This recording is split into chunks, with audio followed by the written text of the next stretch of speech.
blowing. We come from Israel to see Yanni. From Poland. I'm coming from Florida.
All the volunteers.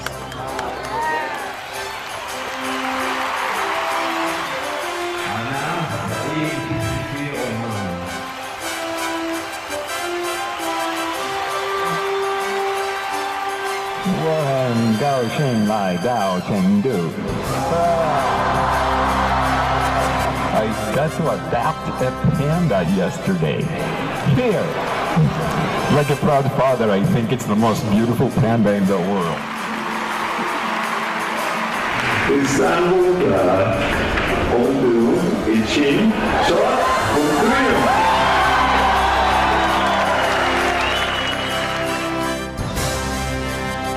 The drink up for me.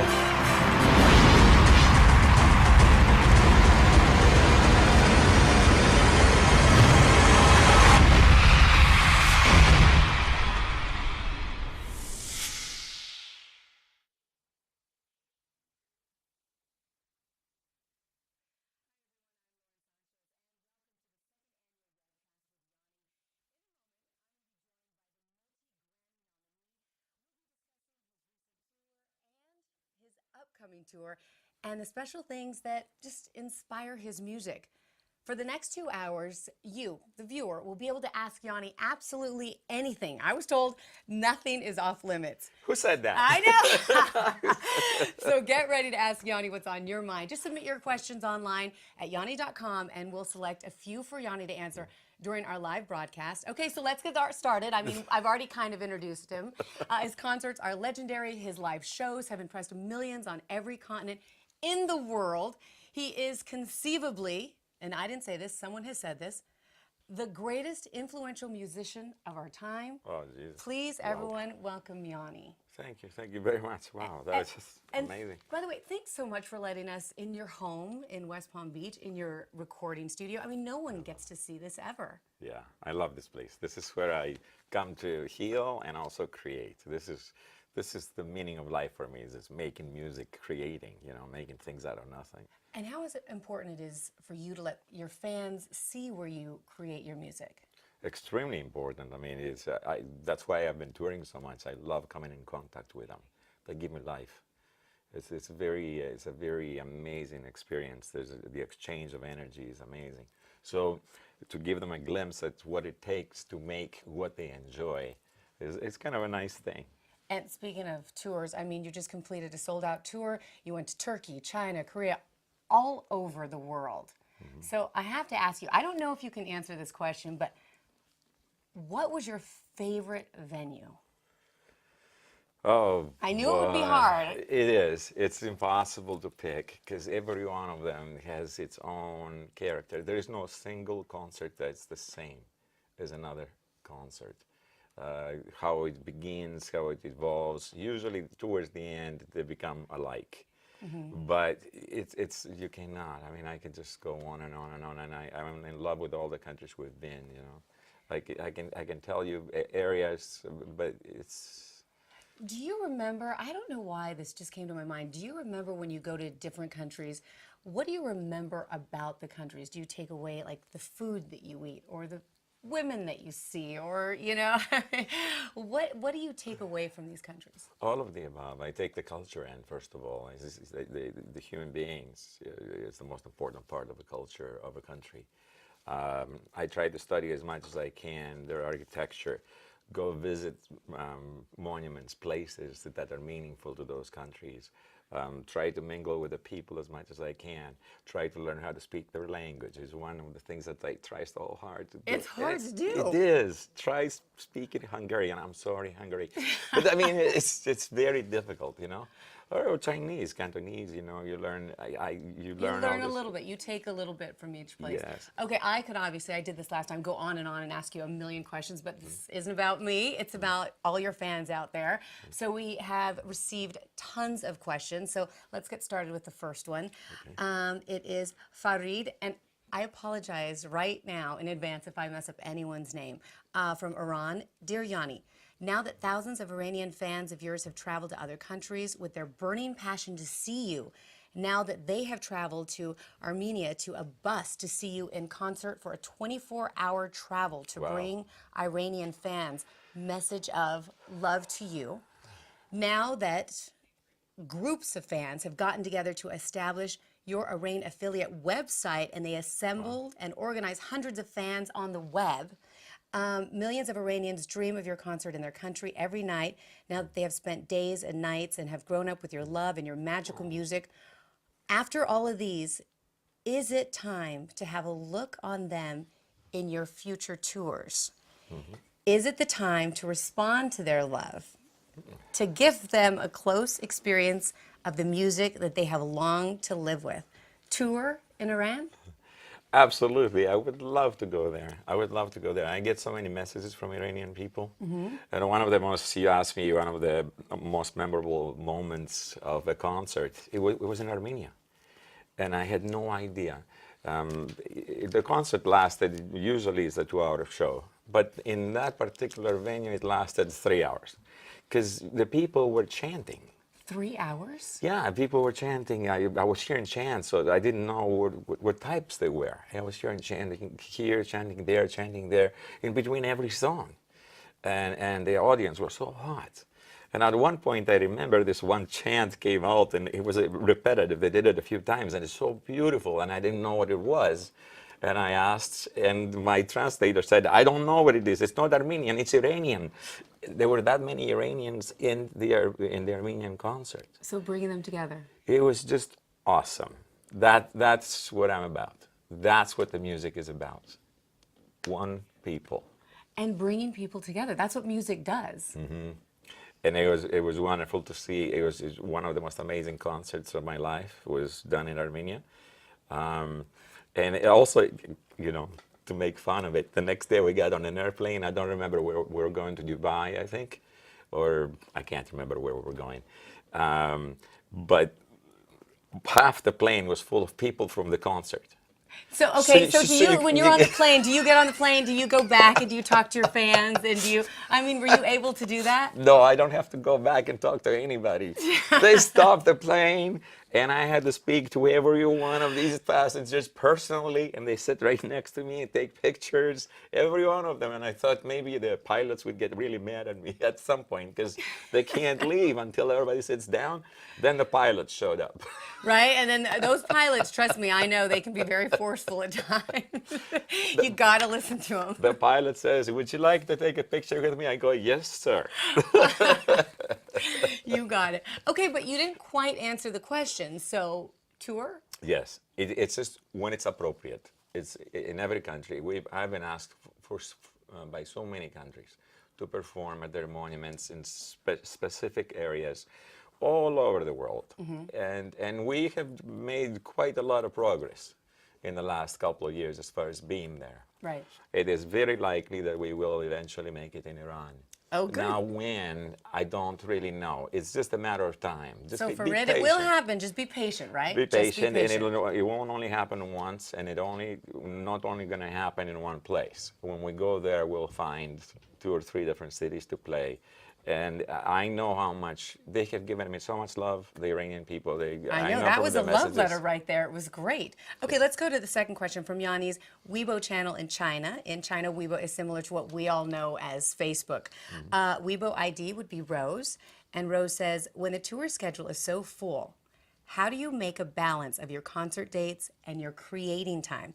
I mean, the time you write music. It must be very difficult. It is, but we make sure I have the time. I can tour right now. I'm about to embark on a 75-city tour. April 17th, by the way, that's when the tour starts and the new CD drops. Yep, see, I know. Thank all you this very stuff. much. Thank you very much. I don't have to do anything. And you start actually in West Palm Beach, I think, your tour. Yeah. I hate selling, so I'm glad you're doing it. There you go. See, I want to be at all of them. But when I'm looking at 75 concerts in a row, I know by the end of that I'm going to start getting tired. So usually we don't do 75 cities in a row. You end up though doing about 5 cities a week. I couldn't believe when I heard that it was 5 cities a week. 5 concerts a week. It's a lot. It's a lot. When you get done with a concert, are you just exhausted? You just go to sleep? What do you do after a concert? It's first of all, if it's an exciting concert like many places are, most of the time I can't sleep. There's no way you can come down. You're just tired and wired, and you're so ecstatic and so relieved from having that contact with the audience and the fact that you pleased them, and their reaction was correct and picked you up. Usually we hang out in my room, in the hotel room, invite friends. They come in, we have a little dinner. Drink a little bit, or a lot of it. It's getting better. Some of us, not right? some of us. Now, has touring changed from 20 years ago for you? Yes, I have changed. Have you mellowed out a little? Mellowed out? I don't think so. See, No, I no. didn't think so. Usually, you've actually got more energy. Somebody's trying to give you. What are they trying? Okay, it's okay. Michael, You can hand me questions. It's okay. Questions. It's live. It's all right. Okay, we'll just get straight to this one. I'm not going to ask about your wild ways anymore. It's okay. You can ask. Okay, this is Mina from Egypt. When are you playing the pyramids in Egypt? You know, I've said it last time, we will play in Egypt. I don't know if it's going to be in the pyramids. I really would still love to play Tahrir Square. I know it's a sensitive area and it's a meaningful area for Egypt, and we'll wish the Egyptian people success in all their endeavors, and hopefully the country will get back on its feet in the right way, and peace will prevail, and sensibility and humanity will prevail. And I'll be very happy to come there. You know, they've invited me. I have a lot of fans in Egypt too. See, that's what touches my heart. Everywhere I look, when you look on my website, you'll see people from everywhere in the world. All over the world. It's not just. Were you surprised by that when you go? Yes. How many fans you have around the world? Not just in the States, obviously, but around the world. Yes, it's like the United Nations, and I love the power of the music, especially instrumental music. I have been able to connect with that many people. Why do you think that is? Why do you think your music connects with people across the borders? And what is it about your? I mean, obviously your music has been, called inspirational. But what is it about your music? Can you put it into words?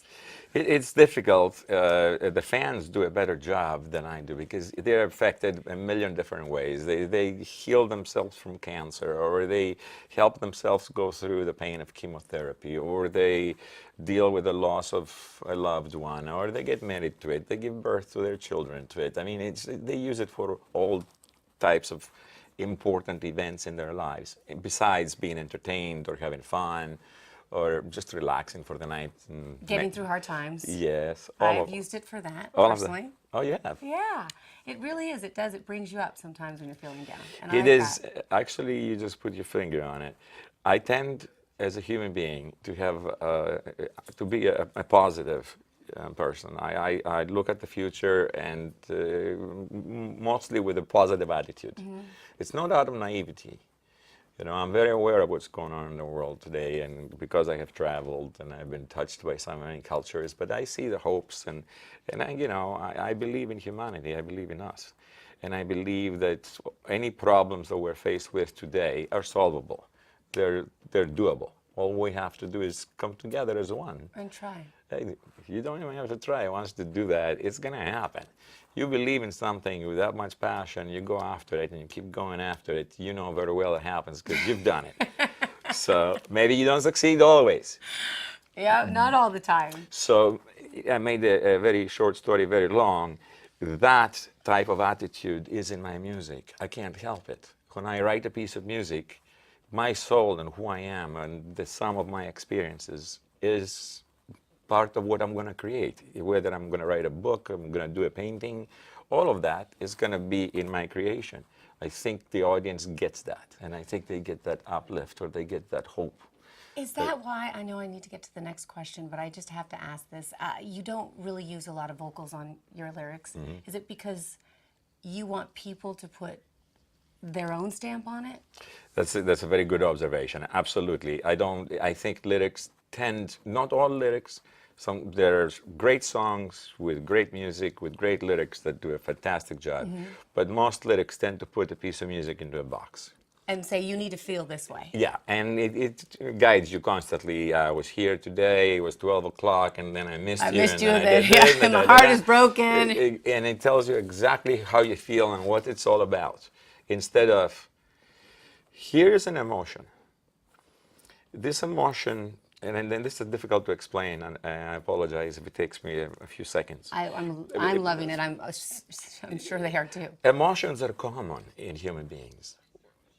Circumstances that cause these emotions are different.